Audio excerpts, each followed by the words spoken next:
exploring models for a new humanity emerging in a transformed Earth, contemplating the unfold drama of creative and evolutionary consciousness in the human psyche, from Mother Earth to the planets, the stars, and beyond death. And it says, creating inner peace for achieving outer peace.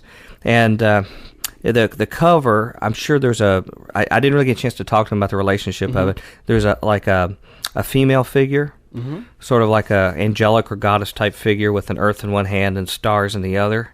And I'm sure that probably has more of an ancient kind of thing, because they use a lot of symbolism that sort of is a transcendent, like the whole IIIHS has a phoenix rising out of flames, which is an ancient symbol as their symbol for the group. And in fact, they even have Ezekiel's wheel on here. I recognize Ezekiel's wheel as part of it. So it's an intriguing group. But just to mention some of the group, there were quite a few Native American speakers, shamans, medicine men, lots of philosophers, some people who, if people are listeners to Coast or things like that, would recognize a lot of the names. We have Courtney Brown, who's a remote viewer. James Hurtak, who we actually got to hear speak, is actually quite famous himself. We had Sean David Morton, who's known as America's Prophet, and he's frequently not only on Coast to Coast, but Discovery Channel, and he's one of those top guests they have on Coast to Coast. There were Swamis, there were Kabbalists, well represented. There were Sikhs from the Sikh faith of Islam, and just a whole Dr. Stephen Greer was there, who also is a Coast to Coast regular, talking about the UFO part, which is a big part of the conference. Well, we may have to get into that after a while. Yeah. So anyway, that's just a taste, but the list goes on and on and on in a 10-day conference, well represented internationally of people that were at the group. Wow. And Dr. Future. And Dr. Future. That brings me to kind of the next question. I'd like to know a little bit more, and I think our audience would too, about the substance of your lecture. Well, that was interesting, because as I heard it explained to me, that I recollect the recollection of their elaboration on this whole concept of reconnecting heaven and earth. As I understand it, their common belief in their circle is that up to now, there have been isolated contacts, at least in the modern age, between the world of the physical, us human beings, and the spiritual world. And usually that contact, they've experienced it through mediums or clairvoyants or people who've had contacts on the other side. They believe that a golden age is coming back again, in which the portals are going to open up in mass, to where all of humanity is going to have a massive transformation and have direct contact with the spirit world.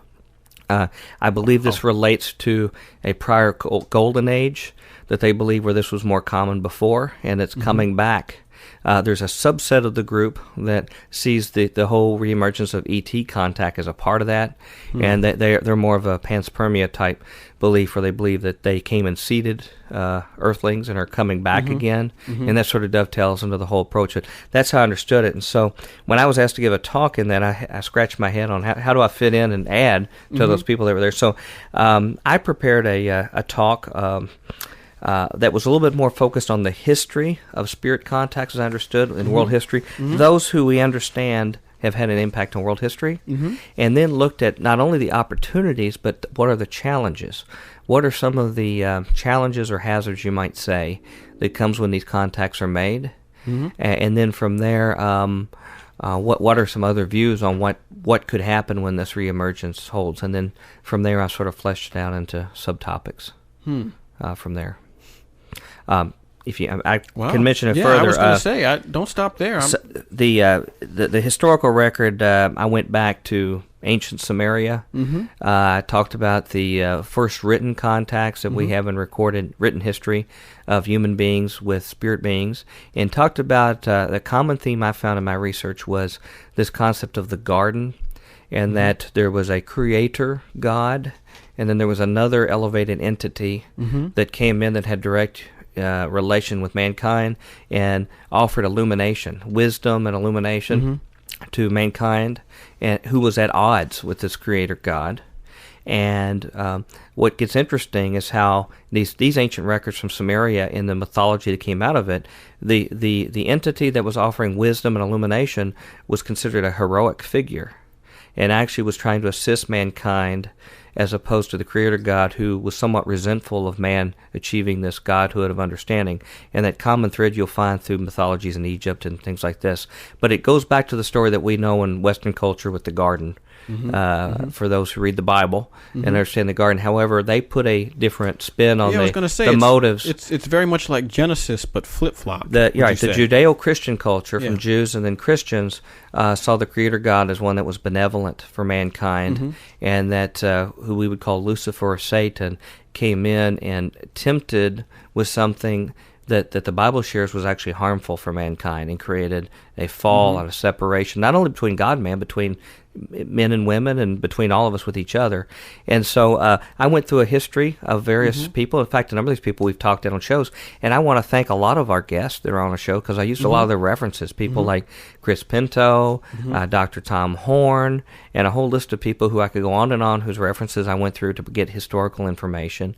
And then at the beginning of my talk, and this comes from my technical background, I actually was very, very upfront with what some of my ground rules and assumptions were in my research.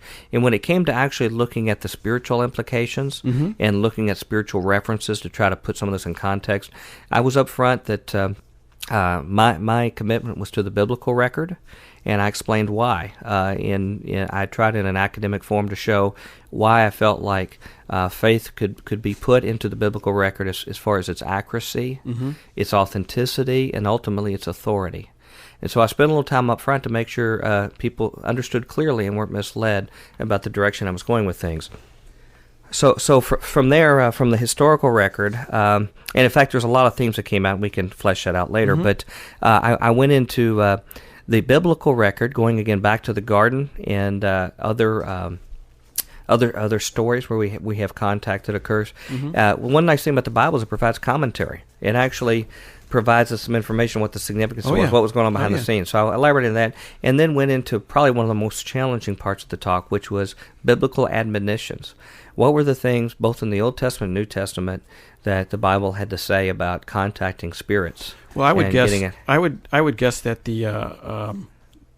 that would probably be the most difficult part, especially for a lot of the attendees. Because it was a challenging message to give. And then what I did from there is went on into, since the whole theme of the conference is taking this idea forward and what the future holds, and Dr. Future likes to think about the future. There you go. I went and talked about what the Bible proposes is what's in store for us, and I believe that the Bible supports this idea that the heavens and earth are going to come together and open up, but it's going to be a time of incredible chaos and deception. There's going to be judgment that's a part of it. And the theme that came out at the end of my discussion was that while these are exciting times, they're also incredibly challenging to be able to understand what's going on. And the historical record itself, even beyond the Bible, expresses clearly that you can't trust everything a spirit tells you any more than you can people in your own neighborhood. That they have a track record that's been acknowledged of being deceptive, and it requires discernment. It requires reliable records and testimony to be able to verify the veracity of the information that you're getting. And that was really a charge that I gave to all the attendees, including myself, is that we tread very, very carefully in determining the messages that are there and make sure we have those that we have good, sound foundation on it, because the days will be very challenging ahead in the future. Wow. Well, sorry for the long discussion. It's almost as long as the talk. It was a 1-hour talk. And the notes will be online soon. Is that correct? That you will have the presentation available? Well, that's the plan. Thank you. I was going to mention that at the end, but it's good to bring that up now. We may put that up at FutureQuake. Yeah, I'd like to put that up at futurequake.com if anybody's interested. Of course, it's in a PowerPoint format, so it's sort of in a bulletized list that doesn't provide all the elaboration. However, I also have an audio copy of it, and there was a forum that was held immediately afterwards where actually representative of other world religions, I mentioned to you a Sikh scholar from Islam. We had a Kabbalah specialist. We had someone who had some affiliation with Buddhist priest. And a UN representative. The official representative assigned to this group was there, as well as Dr. Rosner, all on a big panel. And I have audios of both of those, and I probably will be putting those up. However, I've got in a few weeks, I'll be getting an actual DVD of the video from it. Wow. So if everything's okay to put that up, I'll try to get it all up there so people be interested in seeing that. I'd like to see it. Well, with all of that, I'm sure that there was a wide range of impressions, both during and after the talk there. Chris, what were some of the impressions that you felt from the audience while Dr. Future was giving the speech? Well, one of the things that I noticed about this group of people who were attending the conference is they were very polite. Mm-hmm. That's just seems to be their way. They're not combative or argumentative in any way. Even though I know that some of them probably were not very pleased to hear some of the biblical admonitions, about contacting the dead or contacting spirits. And I can't remember if in your presentation you referenced Babel and the men's efforts to try to reach the heavens there when God stopped them for trying to make a contact, man's effort to reach heaven. About the only story I didn't include. Yeah, and that kept coming to my mind at this whole conference. Man's effort to try to to make that connection instead of accepting the connection that God has made to us when God became a man in the form of Jesus Christ to reach us that way. So the people were polite and they were quiet and they listened, and but you could. Without reading anything into it, you could almost tell, at some of the responses that people were like, okay, they were kind of surprised to see a fellow up here who takes the Bible literally and presents it, and doesn't make any bones about the fact that he believes the Bible literally and is taking these admonitions seriously. Yeah. That not all spirits that are friendly spirits. Yeah. Mm-hmm. So I think that was pretty much my take on the response of the congregation. Well, I think when people, if they hear the audio and see the video, they'll find it not to be one of the most magnetic presentations or riveting. Maybe I'm not talking about the content out of the Bible or anything, but it was a lengthy talk that was going to really push the limits of the time limit they'd given me, and so I had to really stay on message pretty quickly with it. They got started late, and I was a little concerned I wasn't going to be able to get it in full because I felt like I needed to keep the integrity of the whole talk to sort of show where it was going. So I whizzed through it pretty quickly. And one of the good things about it is it kept it a little bit more impersonal as far as, I didn't go make eye contact or point fingers or things. I think it let everybody sort of chew on it as they saw fit. Upend any tables or anything? No, it was pretty, I just let the words there do their talking. But every once in a while I could get a quick break and sort of glance up over the slides. And mostly I saw people very respectful, but some whispering at people next to them. It was interesting to see people in different religious garb and different kind of, you knew there were people representing different religions, and here we were talking about the Bible and talking about the words of Jesus, and they're in there whispering and talking about it and considering it, and I thought it was just sort of a very interesting moment, but they didn't give feedback until really after the panel session that occurred. Okay. So your impression was that they were maybe a little taken aback, you might say, almost? Well, I think they're awake. I think even though it was an early morning talk that I gave on Sunday morning, they seemed, because we got feedback afterwards from folk, but immediately after that was this hour and a half panel session. So we went directly into that. Yeah. Well, let's talk a little bit about that panel session. You said it was made up of it was obviously not just you as panel session. It was you and John Rosner. Dr. Rosner, who has the group. There was Dr. Elaine Valdov, who was the UN representative. There was a representative of Sufi Islamic teaching. There was a representative of Kabbalah, representative giving the Buddhist perspective, and I think that was it, and me. And so that was, I was quite an ecumenical table that's a real there. Group right there. And the original intent was to discuss this whole concept of the collision of heaven and earth.